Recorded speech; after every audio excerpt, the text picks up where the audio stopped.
سے اہم سبق کیا ملتے ہیں؟ محرم میں ہم کون سے ایسے کام کر رہے ہیں جس سے ہم اللہ کے غضب کے مستحق ٹھہر رہے ہیں؟ یہ چند باتیں ہیں جس پر انشاءاللہ آج میں بات کروں گا۔ اللہ تعالی ہم سب کو عمل کی توفیق عطا فرمائے اور حق کہنے کی توفیق عطا فرمائے۔ دیکھو ایک بات خوب اچھی طرح سمجھ لو، اسلام 1400 سال پہلے مکمل ہو چکا ہے۔ کسی واقعے کی وجہ سے اسلام کو تبدیل نہیں کیا جاتا، بلکہ اسلام کی روشنی میں اس واقعے کے جو تقاضے ہیں ان پر عمل کیا جاتا ہے۔ ہمارے ہاں ہو یہ رہا ہے، واقعات کی بنیاد پہ مسائل نکالے جا رہے ہیں۔ 10 محرم کا دن سیدنا حسین ابن علی رضی اللہ عنہ کی شہادت سے پہلے بھی عظیم تھا، اور سیدنا حسین ابن علی رضی اللہ عنہ کی شہادت کے بعد بھی عظیم دن ہے۔ آج آپ نے ایک نعرہ بہت سنا ہوگا کہ جی اسلام میں فرقہ واریت نہیں ہے، ہم کسی فرقے سے نہیں ہیں۔ میں بار بار کہتا ہوں کہ یہ بڑا خوشنما نعرہ ہے جو سننے میں بہت اچھا لگتا ہے۔ کچھ باتیں سننے کی حد تک بہت اچھی ہوتی ہیں لیکن پریکٹیکل لائف میں ان کی ویلیو بالکل بھی نہیں ہوتی۔ جب آپ پریکٹیکل لائف میں آتے ہیں تو پھر آپ کو یہ فیصلہ کرنا پڑتا ہے کہ آپ کس فرقے سے تعلق ہے آپ کا۔ آپ سنی ہیں، شیعہ ہیں، معتزلہ ہیں، مرجیہ ہیں، قدریہ ہیں، ناصبیہ ہیں، کیا ہے آپ کا فرقہ؟ یہ کہہ دینا آسان ہے میرا کوئی فرقہ نہیں ہے۔ اس پر سب سے بڑا اشکال یہ ہوتا ہے، یہ میں اس لیے فرقے کی بات کر رہا ہوں کہ آپ کو بھی طے کرنا پڑے گا کہ آپ یا تو شیعہ بن جاؤ بھائی یا سنی بن جاؤ، ایک طرف ہو جاؤ۔ آپ محرم میں شیعہ بنے ہوئے ہوتے ہیں، رمضان میں سنی بنے ہوئے ہوتے ہیں، ربیع الاول میں بریلوی بنے ہوئے ہوتے ہیں، تو پتہ ہی نہیں چلتا کہ ٹکتا ہی نہیں ہے کسی ایک جگہ۔ اس بات میں دو رائے نہیں ہو سکتی کہ سیدنا حسین رضی اللہ تعالی عنہ کو جو کربلا میں شہید کیا گیا، یہ کائنات کا بدترین ظلم تھا۔ جس نے آپ کی گردن مبارک پہ تلوار رکھی، اس کی بدبختی میں دو رائے نہیں ہو سکتی۔ بہت ہی کوئی شقی اور بدبخت جو نواسہ رسول صلی اللہ علیہ وسلم کے قتل کی طرف بڑھا، بہت ہی کوئی بدبخت اور بدنصیب جو کوفہ کے گورنر ابن زیاد کے کہنے پر نواسہ رسول سے لڑنے کے لیے نکلا، جو اس ظلم کو ظلم نہیں مانتا، وہ بھی اپنے آپ کو جہنم میں جانے کے لیے تیار کر رہا ہے۔ پھر کربلا میں ایک بڑا ظلم یہ ہوا کہ صرف سیدنا حسین ابن علی کو شہید نہیں کیا گیا، آپ کے ساتھ جتنے مرد تھے سب کو شہید کر دیا گیا۔ لیکن ہمیں پیغمبر صلی اللہ علیہ وسلم اور صحابہ کی سیرت میں کیا ملتا ہے؟ میں ایک آیت سے آپ کو سمجھاتا ہوں۔ مشرکین مکہ حضرت ابراہیم علیہ الصلاۃ والسلام کے نسب میں ہونے پر اور آپ سے محبت پہ بڑا فخر کیا کرتے تھے کہ ہم ابراہیم کی اولاد میں ہیں، ہم ابراہیم کے دین پہ ہیں۔ اللہ نے کیا فرمایا رسول اللہ صلی اللہ علیہ وسلم سے کہ ان اول الناس بابراہیم للذین اتبعوہ، اے نبی آپ ان سے کہہ دیجئے ابراہیم سے محبت کے خالی پیلی کے دعوے مقبول نہیں ہیں۔ ابراہیم کے زیادہ حقدار وہ ہیں جو ابراہیم علیہ السلام کی اتباع کرتے ہیں، اور یہ پیغمبر اور صحابہ یہ ابراہیم علیہ السلام کے دین کو فالو کرتے ہیں، اور تم ابراہیم کے دین کو فالو نہیں کر رہے، ان سے محبت کے دعوے دار ہو۔ تو خالی محبت کے دعوے داری اللہ کے ہاں مقبول نہیں ہے۔ اللہ کے ہاں وہ محبت کی دعوے مقبول ہیں جس میں آپ محبوب کو فالو کر رہے ہوں۔ سیدنا حسین ابن علی رضی اللہ تعالی عنہ جو جنت کے جوانوں کے سردار ہیں، آپ سے محبت کا دعویٰ اس وقت مقبول ہوگا جب آپ سیدنا حسین کی سیرت کو فالو کریں گے۔ رونا پیٹنا ماتم کرنا یہ سیدنا حسین اور اہل بیت کی سیرت نہیں ہے۔ صبر کرنا، ظالم کے سامنے ڈٹ جانا، جان کے خوف سے اپنی پالیسیوں سے پیچھے نہ ہٹنا، یہ سیدنا حسین ابن علی رضی اللہ عنہ کی سیرت ہے جو آج ہمیں کہیں بھی نظر نہیں آتی۔ تو ہم نے بھائی دیکھنا ہے صحابہ کا طرز عمل کیا تھا۔ آپ بتاؤ صحابہ کو سیدنا حسین سے محبت تھی یا نہیں تھی؟ کیا غم کا پہاڑ ٹوٹا ہوگا جب اطلاع ملی ہوگی کہ سیدنا حسین ابن علی اور آپ کے اصحاب اور اہل بیت کو سب کو کربلا میں شہید کر دیا گیا ہے۔ کیا قیامت گزری ہوگی۔ کوفہ سے ایک شخص آیا نا، عبداللہ بن عمر سے پوچھنے لگا جو مارنے پر دم کا مسئلہ، انہوں نے فرمایا تم نے پیغمبر کے نواسے کو قتل کر دیا اور مسئلہ یہ پوچھ رہے ہو کہ جو مارنے پر دم آئے گا کہ نہیں آئے گا۔ ایک طرف تم نے پیغمبر کے نواسے کو قتل کر دیا کربلا میں، اور اب ہم سے آ کے مسئلہ پوچھتے ہو جو مارنا جائز ہے یا نہیں ہے۔ صحابہ کے ہاں یہ غم کم غم نہیں تھا۔ دیکھو حضرت معاویہ رضی اللہ تعالی عنہ کے ہاتھ پہ بھی حضرت حسین نے بیعت نہیں کی، لیکن بغاوت بھی نہیں کی. کیوں؟ بغاوت سے فتنے کا اندیشہ تھا. حضرت حسن جو حضرت حسین کے بڑے بھائی تھے، انہوں نے سیدنا معاویہ رضی اللہ تعالی عنہ کے ہاتھ پہ بیعت کی اور اس اختلاف کو ہمیشہ کے لیے اپنی کوشش کے مطابق ہمیشہ کے لیے ختم کر دیا. ختم ہوا نہیں ہوا ایک الگ بحث ہے، لیکن حضرت حسن کا مقصد کیا تھا کہ مسلمانوں کی دو جماعتوں کو میں آپس میں لڑتا ہوا نہیں دیکھ سکتا. لوگوں نے کہا آپ خلافت کے حقدار ہیں، آپ نے فرمایا میں دستبردار ہوتا ہوں سیدنا معاویہ کے حق میں. حضرت حسن بیعت ہو گئے حضرت معاویہ سے اور یہ اختلاف کو کیا کر دیا؟ ختم. حضرت حسین بیعت نہیں ہوئے، لیکن حضرت حسین نے بغاوت بھی نہیں کی.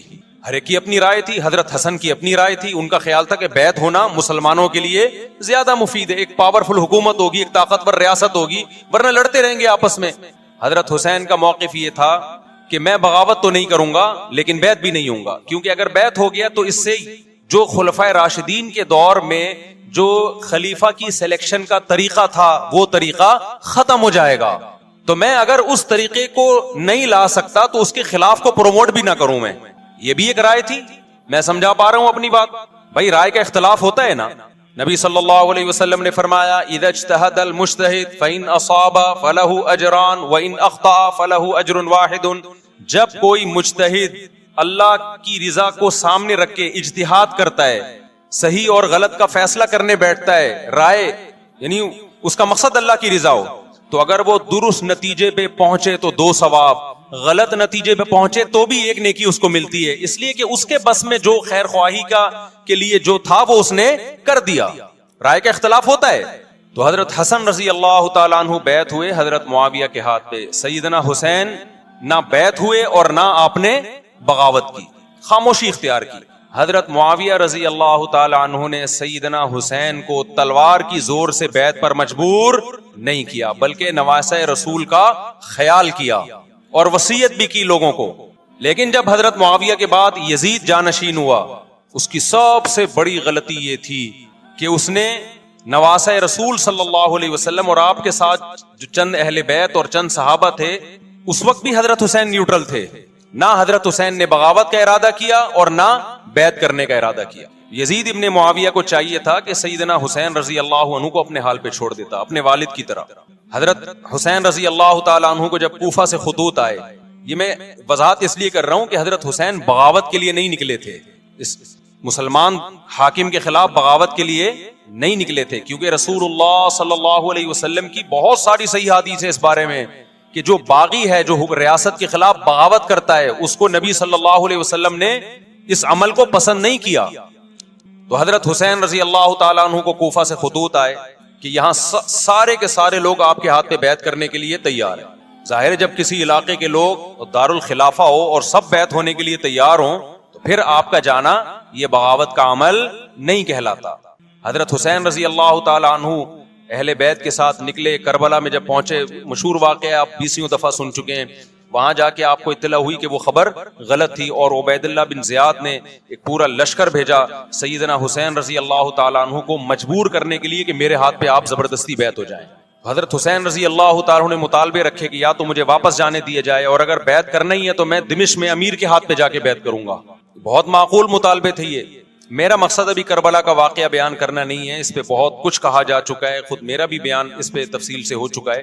اس کے بعد بھی سیدنا حسین رضی اللہ تعالی عنہ کو مجبور کرنا کہ عبید اللہ بن زیاد جو بدبخت انسان جو قاتل تھا اہل بیت کا، اسی کے ہاتھ پہ لازمی بیعت ہو، جبکہ وہ امیر بھی نہیں ہے، وہ گورنر ہے ایک علاقے کا.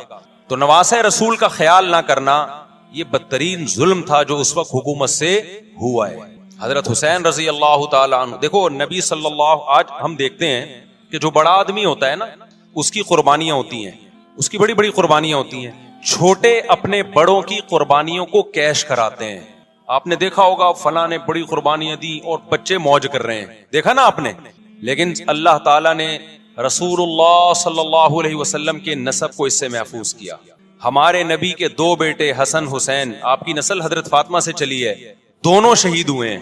اس میں بہت بڑی حکمت تھی کہ پیغمبر صلی اللہ علیہ وسلم نے سب سے پہلے تربیت اپنے گھر والوں کی ہے. آج لوگ باہر فنٹر بنے ہوئے ہوتے ہیں، تبلیغیں کر رہے ہوتے ہیں، اپنے گھر کی ان کو پرواہ نہیں ہوتی. نبی صلی اللہ علیہ وسلم نے سب سے پہلے جو تربیت کی ہے کس کی ہے؟ حضرت حسن اور حسین کی ہے. تو جب کربلا میں آپ کو چاروں طرف سے گھیر لیا گیا اور آپ کو مجبور کیا گیا کہ آپ نے ابن زیاد کے ہاتھ پہ بیعت کرنا ہے, تو آپ نے اس ذلت کو گلے لگانے سے انکار کر دیا. آپ کو 100% یقین تھا کہ اتنے بڑے لشکر کے سامنے میں ٹھہر نہیں سکتا, اسباب کی دنیا میں فتح کی امید نہیں ہے. لیکن حضرت حسین رضی اللہ تعالی عنہ نے لڑنے کا فیصلہ کر کے اور شہادت کو قبول کرنے کا فیصلہ کر کے ابن زیاد اور اس زمانے کے حکمران جو اس قتل پہ راضی تھے, قیامت تک کے لیے ان پہ لعنت کے سلسلے کا دروازہ کھول دیا. بعض دفعہ اللہ بھی یہ چاہتے ہیں کہ بدبختوں کو ڈھیل ملے تاکہ ان کا جرم سنستدرجہم من حیث لا یعلمون. قرآن کہتے ہیں نا, ہم ان کو ڈھیل دیں گے, ان کو برائی میں ہم آگے بڑھنے دیں گے, ایسے بڑھنے دیں گے کہ ان کو خود بھی پتہ نہیں چلے گا, تاکہ قیامت کے دن ان کا عذاب ان کو کئی گنا بڑھا کر دیا جائے. اب میرے بھائی ہمارے لیے کیا سبق ملتا ہے؟ جب یہ واقعہ ہوا عالم اسلام میں کوہرام مچ گیا, لیکن کیا اس واقعے کے بعد اہل بیت کی جو مقدس اور پاکیزہ عورتیں تھیں, کیا انہوں نے نوحہ کیا یا صبر کیا؟ آپ کا ضمیر کیا کہتا ہے, انہوں نے نوحے پڑے ہوں گے یا صبر کیا ہوگا؟ بولو بھائی, صبر کیا.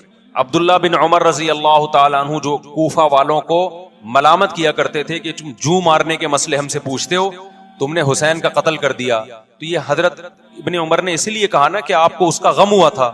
تو ابن عمر کا عمل کیا تھا؟ کیا انہوں نے ماتم کیا؟ کیا انہوں نے چھروں سے اپنے آپ کو مارا؟ حضرت حسین کا قتل بھی ظالمانہ, اور اس سے پہلے سیدنا عثمان کا قتل بھی ظالمانہ.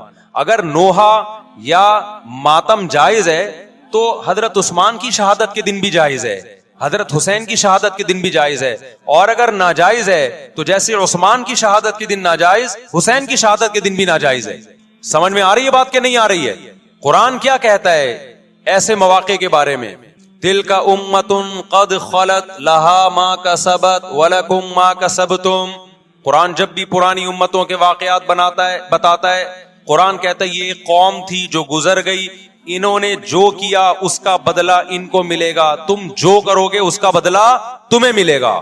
تو ہمیں اللہ نے اس واقعے میں بھی بتا دیا کہ سیدنا حسین کا واقعہ, کربلا کا واقعہ جب سنا کرو تو یہ سوچا کرو یہ قوم تھی جو گزر گئی, جس نے اچھا کیا, حسین ابن علی نے اچھا کیا, ان کو اس اچھائی کا بدلہ ملے گا. اور جو حضرت حسین کے قتل کے حضرت سیدنا حسین کے مبارک خون سے جن کے ہاتھ آلودہ ہوئے, کیونکہ قتل کیا نا انہوں نے, تو لہا ما کسبت, ان کو اس ظلم کا بدلہ بھی ملے گا. تو ہمارا کام کیا ہے؟ ہم نے فالو کرنا ہے حسین کے راستے کو, نہ کہ حسین کے نام پہ ہم نے ماتم کرنے ہیں. حسین کا راستہ کیا ہے جس کو ہم نے فالو کرنا ہے؟ اب میں چند چیزیں آپ کو بتاتا ہوں. سب سے پہلا سبق جو ہمیں کربلا میں ملتا ہے کہ عزت اور دین, ایک طرف دنیا ہے. دیکھو اگر حضرت حسین رضی اللہ تعالیٰ عنہ ابن زیاد کے ہاتھ پہ جا کے بیعت ہو جاتے, آپ کیا سمجھتے ہو بے تحاشا مال و دولت حضرت حسین پہ خرچ نہیں کرتا کیا وہ؟ جب ایک بڑا آدمی کسی کے ہاتھ پہ بیعت ہوتا ہے تو اس کو بھی تو فائدہ ہوتا ہے نا اس سے. اور کیا حضرت حسین کو یقین نہیں تھا کہ کربلا میں شہید ہو جاؤں گا؟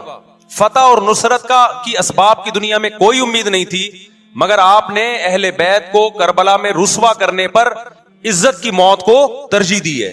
آج اگر آپ میں یہ ظرف ہے کہ آپ عزت کی موت کو ذلت کی زندگی پر ترجیح دیتے ہو تو پھر آپ حسینی ہو. نہیں یہی بات میرا خیال ہے سمجھ. سیدنا حسین کی سخاوت کے واقعات ہیں. سیدنا حسین باغی نہیں تھے رضی اللہ عنہ. پھر جو اہل بیت کا طرز عمل کیا تھا, محرم میں کیا کیا ہو رہا ہے میں آپ کو بتاتا ہوں. ان میں سے کوئی بھی عمل نہ ہمیں قرآن سے ملتا ہے نہ صحابہ سے ملتا ہے ہمیں. تو ما انا علیہ و اصحابی جو جنتی فرقہ ہوگا اس کی جو علامتیں ہیں, تو جب آپ ان علامتوں کے خلاف چلو گے, صحابہ اور تابعین کو فالو نہیں کرو گے, تو آپ پھر اپنے آپ کو سنی کہنا چھوڑ دو. آپ بتاؤ مجھے اسلام میں کوئی مہینہ منحوس ہے؟ بولو نا, کوئی مہینہ منحوس ہے؟ تو آپ محرم کو منحوس کیوں کہتے ہو؟ لوگ مجھے کہتے ہیں مفتی صاحب فرقواریت پھیلا رہے ہیں. دیکھو فرقواریت جب پھیلا رہا ہوں جب میں کسی فرقے کے خلاف آپ کو کر رہا ہوں. میرے بیان شیعہ لوگ بھی سنتے ہیں, ملتے بھی ہیں. بہت دفعہ ایئرپورٹ پہ ملاقات ہوئی, بڑی عزت سے ملے, میں شیعہ ہوں لیکن آپ سے محبت کرتا ہوں. یہاں مسجد میں بھی آتے ہیں, میں نے کبھی کسی پہ طنز نہیں کیا. اس لیے میں بار بار کہتا ہوں جو شیعہ کا مذہب ہے اس کو کرنے دو. وہ سبیلے لگاتے ہیں, آپ ان کو مت چھیڑو, جا کے تنگ نہ کرو ان کو. وہ ماتم کرتے ہیں, آپ ان کو مت چھیڑو. وہ نوحے کرتے ہیں, وہ نوحے پڑھتے ہیں, آپ ان کو مت چھیڑو, لیکن آپ اپنی پوزیشن واضح کرو کہ آپ شیعہ ہو یا آپ سنی ہو. آپ تو ایک طرف ہو جاؤ نا. محرم میں اگر آپ مرثیے لگا کے گھوم رہے ہو گاڑیوں میں, اٹ مینز آپ سنی نہیں ہو. آپ نبی صلی اللہ علیہ وسلم کی حدیث ہے ہمارے پاس, ہم اہل سنت والجماعت ہیں, ہم سنت کو فالو کرتے ہیں. تو سنت کیا کہتی ہے؟ میتوں پہ گریبان چاک کرنا, میتوں پہ چیخ و پکار کر کے رونا. آپ نے فرمایا لیس منا, وہ ہم میں سے نہیں ہے. اور اس عمل پہ آپ صلی اللہ علیہ وسلم نے لعنت فرمائی ہے. لوگ کہتے ہیں حسین کی یاد میں رونا نبی کی سنت ہے. نبی صلی اللہ علیہ وسلم کو جب جبریل نے بتایا کہ حسین شہید ہوں گے, آپ روئے, اس لیے کہ اس وقت آپ کو یہ خبر ملی تھی. لیکن کیا ہر محرم میں آپ نے رونے کا پروگرام کیا ہے, یا صحابہ کو بیٹھ کے باقاعدہ رلایا ہے آپ نے؟ کیا ہو گیا بھائی؟ آپ کو بھی جب کربلا کا واقعہ کی خبر ملی آپ کی آنکھوں میں آنسو آ جائے, یہ نیچرل ہے, یہ حسین سے محبت کی علامت. لیکن ہر محرم میں باقاعدہ بٹھا کے رونے کا پروگرام کرنا, یہ حسین سے محبت کی علامت نہیں ہے, بلکہ شریعت میں ناجائز ہے یہ غموں کو بڑھانا. یہ کہاں سے جائز ہو گیا؟ حضرت عثمان بھی تو شہید ہوئے تھے, نبی صلی اللہ علیہ وسلم کے داماد تھے, ان کی یاد میں آپ رونے کو سنت کیوں نہیں کہتے؟ ہماری نظر میں حسین کا قتل بھی بہت بڑا ظلم, اور سیدنا عثمان کا قتل بھی بہت بڑا ظلم تھا. دونوں مظلوم تھے, دونوں مظلوم شہید تھے, ہمیں دونوں کی شہادت پہ غم ہے, لیکن اب اس غم کو مناتے نہیں ہیں. اسلام میں غم منانا سنت نہیں ہے. دیکھو جعفر طیار رضی اللہ عنہ, نبی کے چچا زاد بھائی, اہل بیت, جب آپ صلی اللہ علیہ وسلم نے ان کو لڑائی کے لیے میدان جنگ میں بھیجا, رومیوں سے لڑائی تھی, حضرت جعفر طیار کی 4 بیویاں تھیں. جب نبی صلی اللہ علیہ وسلم مسجد نبی میں بیٹھے, آپ کو فرشتوں نے اطلاع دی کہ جعفر طیار شہید ہو گئے. آپ صلی اللہ علیہ وسلم کی آنکھوں سے آنسو, یہ آنسو اس وقت نکلے جب عین شہادت کی اطلاع ملی ہے. اس وقت آنسوؤں کا نکلنا محبت کی علامت ہے. آپ نے صحابی رسول کو بھیجا کہ جاؤ آپ کی زوجات کو, بیویوں کو جا کے خبر دو کہ جعفر طیار شہید ہو گئے. کیا قربانی تھی صحابہ کی. آپ ایسے جوان تھے جعفر طیار, خوبصورت جوان. غزوہ بدر میں جب مشرکین مکہ نے یہ نعرہ لگایا کہ حل میں مبارز, 3 سردار آئے, انہوں نے کہا پہلے تمہارے اندر سے 3 بہادر آئیں ہم سے لڑیں. دیکھو عربوں میں یہ ہوتا تھا کہ جب جنگ کے لیے 2 فوجیں آمنے سامنے کھڑی ہوتی تھیں تو پہلے دونوں طرف کے بہادر ترین لوگوں کی لڑائیاں ہوتی تھیں کہ جب تک دونوں میں سے ایک قتل نہیں ہوگا لڑائی شروع نہیں ہوگی. تو آپ کو پتا ہے کہ اس میں بہادر ترین لوگ نکلیں گے نا, جو لڑنا جانتے ہوں. مشرکین مکہ کی طرف سے 3 یا 4 بڑے بڑے سردار آئے لڑائی سے پہلے, بدر میں لڑائی سے پہلے. انہوں نے نعرہ لگایا حل میں مبارز, کوئی ہے تم میں جو پہلے ہم سے لڑے. یعنی ادھر سے ہم 3 ہیں تو ادھر سے بھی کتنے چاہیے؟ 3 بندے. ادھر سے انصار صحابہ آئے. مشرکین مکہ نے کہا لیسو بی اکفائنا, یہ ہمارے جوڑ کے نہیں ہیں, قریشی ہاشمی چاہیے ہمیں, ہمارے نسب کے لوگ ہونے چاہیے. تو ادھر سے نبی صلی اللہ علیہ وسلم نے حضرت علی کو بھیجا اور حضرت جعفر طیار کو بھیجا. جن صحابہ کو بھیجا ان میں حضرت جعفر طیار بھی تھے. حضرت جعفر طیار رضی اللہ تعالی عنہ اور سیدنا علی مقابلے میں غالب آ گئے. خوبصورت صحابی. نجاشی کے سامنے آپ نے تقریر کی ہے, ہجرت کی ہے نا جب حبشہ کی طرف, تو نجاشی نے پوچھا جعفر طیار سے کہ تمہارے پیغمبر جو کلام لے کر آئے ہیں وہ سناؤ. حضرت جعفر طیار رضی اللہ تعالی عنہ نے سورہ مریم پڑھنا شروع کر دی.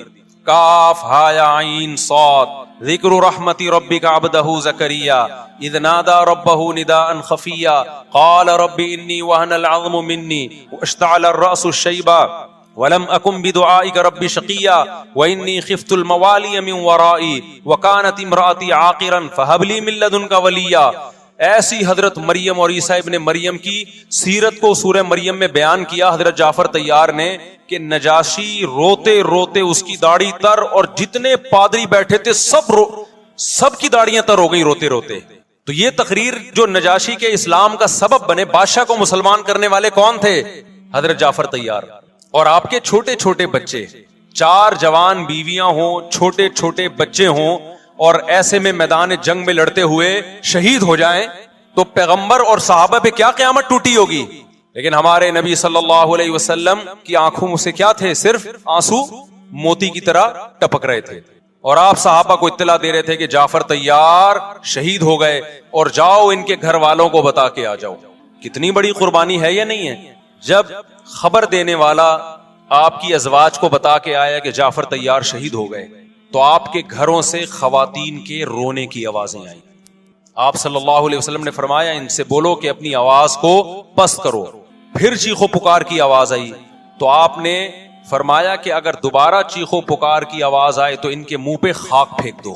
وہ شہید کی بیوہ تھیں اور شہید بھی کتنے مقدس, ان کو بھی نبی صلی اللہ علیہ وسلم نے نوحہ کرنے کی اجازت نہیں دی. اس دن جس دن غم پہنچا ہے اس دن بھی چیخو پکار کی اجازت نہیں دی ہے. تو آپ بتاؤ اگلے سال اس تاریخ کو چیخو پکار کی کیسے اجازت مل جاتی؟ نہیں آئی میرا خیال ہے بات سمجھ میں. جب غم پہنچا ہے اس وقت چیخنے چلانے کی اجازت نہیں ہے. چھوٹے چھوٹے یتیم بچے حضرت جعفر طیار کے چھوٹے چھوٹے یتیم بچے, کتنا غم ہوتا ہے جب چھوٹے چھوٹے بچے ان کا باپ دنیا سے چلا جائے, کتنا ترس آتا ہے ان کے اوپر. تو ہمارے نبی کو بھی ان یتیم بچوں پہ بھی ترس آیا, ان بیواؤں پہ بھی ترس آیا, لیکن نہ نبی صلی اللہ علیہ وسلم چیخو پکار کر کے خود روئے اور نہ آپ نے ان کی ازواج کو رونے کی اجازت دی ہے. سمجھ میں نہیں آ رہی میرا خیال ہے بات. میرا مقصد شیعوں پہ طنز کرنا نہیں ہے, ان کا جو مذہب ہے ان کو اس پہ چلنے دو. میرا مقصد ہے آپ اپنی پوزیشن واضح کرو کہ آپ ادھر ہو یا ادھر ہو. کسی کو تنگ مت کرو, نہ کسی پہ فتوے لگاؤ کفر اسلام کے, نہ کسی کو جہنمی قرار دو. اپنی پوزیشن آپ فیصلہ کرو کہ آپ اگر ادھر جانا ہے تو پورے ادھر چلے جاؤ. پھر یہ آدھا تیتر آدھا بٹیر والا معاملہ مت کرو. وہ ان کا مذہب ہے بھائی, ان کے علماء ان کو بتاتے ہیں کہ محرم میں کالے کپڑے پہننے ہیں, محرم میں ماتم کرنا ہے, محرم میں کو منحوس سمجھنا ہے, اس میں شادی بیاہ نہیں کرنا. ان کے علماء ان کو بتاتے ہیں, ان کو چلنے دو اس پر. دنیا میں بہت سے فرقے ہیں, بہت سے مذہب ہیں, ہم کسی کو نہ ختم کر سکتے ہیں نہ کسی کے خلاف نفرت پیدا کر سکتے ہیں. اس سے کوئی چیز حاصل نہیں ہوگی. کسی سے نفرت کرنے کی ضرورت نہیں, کسی پہ فتوے لگانے کی ضرورت نہیں, لیکن آپ کو اپنی پوزیشن واضح کرنی پڑے گی کہ میں کہاں کھڑا ہوا ہوں. اگر آپ سنی ہو تو پھر اہل سنت والجماعت صحابہ تابعین کو فالو کرتے ہیں, حدیث کو فالو کرتے ہیں, اور حدیث میں ہمیں ماتم کرنا, نوحہ کرنا, گریبان چاک کرنا اس کی پرمیشن نہیں ہے, بلکہ اس سے روکا گیا ہے, اس عمل کو حرام اور ناجائز قرار دیا گیا ہے. بات آ رہی ہے سمجھ میں؟ باقی جو شیعہ حضرات کرتے ہیں, ہمارے دوست ہیں شیعہ, میں مذاق میں نہیں کہہ رہا, ملتے ہیں ہم سے, میں کبھی ان سے مذہب کے ٹاپک پہ بات نہیں کرتا, نہ ان کو کبھی چھیڑتا ہوں کہ آپ یہ کیوں کر رہے ہو, یہ کیوں نہیں کر رہے. بھائی اس کا مذہب ہے, وہ اس کا فرقہ ہے, جو کرنے دو اس کو. ہم نہیں کرتے کیونکہ ہم اہل سنت والجماعت میں. سمجھ میں آ رہی ہے بات کہ نہیں آ رہی؟ پھر ربیع الاول کا مہینہ آئے گا, اس میں بھی آپ اپنی پوزیشن واضح کرو کہ آپ ادھر ہو یا ادھر ہو. دو فرقے ہیں, دیوبندی بریلوی. میں نہیں کہہ رہا کہ کون جنتی کون جہنمی, لیکن بر صغیر میں جن کو دیوبندی کہا جاتا ہے وہ نظر و نیاز تیجے 40 کے قائل بولو نہیں ہے. ان کی کتابوں میں لکھا ہوا ہے, وہ اس کے قائل نہیں. اگر کوئی بزرگ ان میں قائل گزرا بھی ہے تو اس کا ذاتی تفرد ہے, اس کو علماء نے فالو نہیں کیا, اس کو ان کی اجتہادی غلطی قرار دیا ہے. ربیع الاول میں جلوس نکالنا یا مزار بنانا یا مزاروں پہ جانا اس نیت سے کہ وہاں جا کے ہم کوئی قوالی پڑھیں گے یا کچھ بھی, ہمارے ہاں قبرستان جانا صرف اس لیے ہے کہ آخرت کی یاد تازہ ہو, بس. اس کے علاوہ اور کوئی کانسیپٹ نہیں ہے. ہمارے ہاں قبر ایک بالش سے زیادہ اونچی بنانا جائز بولو نا نہیں ہے. قبر پکی کرنا جائز نہیں ہے. تیجے 40 میں کرنا جائز بولو نہیں. آج ایک صاحب آئے, کہنے لگے میری ساس کا 40واں ہے, فجر میں کہنے لگے مجھے, کہہ رہے میں نہیں گیا تو بڑا مسئلہ ہو جائے گا. میں نے کہا بھائی ایک فیصلہ کرو, گرین چینل یا وائٹ چینل, ایک طرف ہو جاؤ بھائی, کیونکہ وائٹ چینل میں یہ جائز نہیں ہے, نہ 40واں ہے نہ تیجا ہے. اب لوگ مذاق اڑاتے ہیں مر گیا مردود نہ فاتحہ نہ درود. بھائی کچھ بھی کہتے رہو تو پھر پورے ادھر کو ہو جاؤ, یا تو پورے وائٹ ہو جاؤ یا پورے کیا ہو جاؤ, پورے گرین ہو جاؤ. پھر تیجا بھی کرو, 40واں بھی کرو, برسی بھی کرو, اور پھر اس کے بعد جھنڈے بھی لگاؤ ہرے رنگ کے. میں نہیں کہہ رہا دیوبندی صحیح ہے یا بریلوی صحیح ہے, دیکھو میں یہ بحث نہیں کر رہا, میری بات کو غلط نہ لے کے جانا. میں کہہ رہا ہوں آپ اپنی پوزیشن واضح کرو, صحیح غلط تو اگلا مرحلہ ہے. آپ کیا ہو, آپ کو تو یہی نہیں پتا چل رہا. آپ ربیع الاول میں ہرے جھنڈے لے کے گھوم رہے ہو, رمضان میں آپ وائٹ چینل بنے ہوئے ہو, محرم میں آپ بلیک چینل بنے ہوئے ہو, تو پتہ ہی نہیں چل رہا تو ہے کیا بھائی. جب 73 فرقوں میں ایک جنتی ہے تو ایک کو فالو کرو نا, جس کو جنتی سمجھتے ہو. اگر آپ سمجھتے ہو کہ بلیک چینل یا شیعہ فرقہ جنتی ہے تو پورے شیعہ ہو جاؤ بھائی. اگر آپ سمجھتے ہو بریلوی فرقہ جنتی ہے تو پورے بریلوی ہو جاؤ. تو جس کو سمجھتے ہو وہ بن جاؤ, لیکن پورے بنو, ادھورے مت بنو, آدھا آدھا نہ لو. بات سمجھ میں آ رہی ہے؟ میں پھر بتا رہا ہوں, نہ میں کسی کو جنتی کہہ رہا ہوں نہ جہنمی. میں یہ نہیں کہہ رہا دیوبندی جنت میں جائیں گے یا بریلوی جائیں گے یا شیعہ جائیں گے, یہ تو اللہ فیصلہ کرے گا. ہم تو وہ کریں گے جو ہماری کھوپڑی میں آ رہا ہے. ہماری کھوپڑی میں یہ آ رہا ہے کہ جس کو بھی کرو تو ایک کو کرو پورا, تاکہ ایک طرف ہو جاؤ. آدھے تیتر آدھے بٹیر مت بنو آپ, اور دوسرے کو چھیڑو بھی نہیں.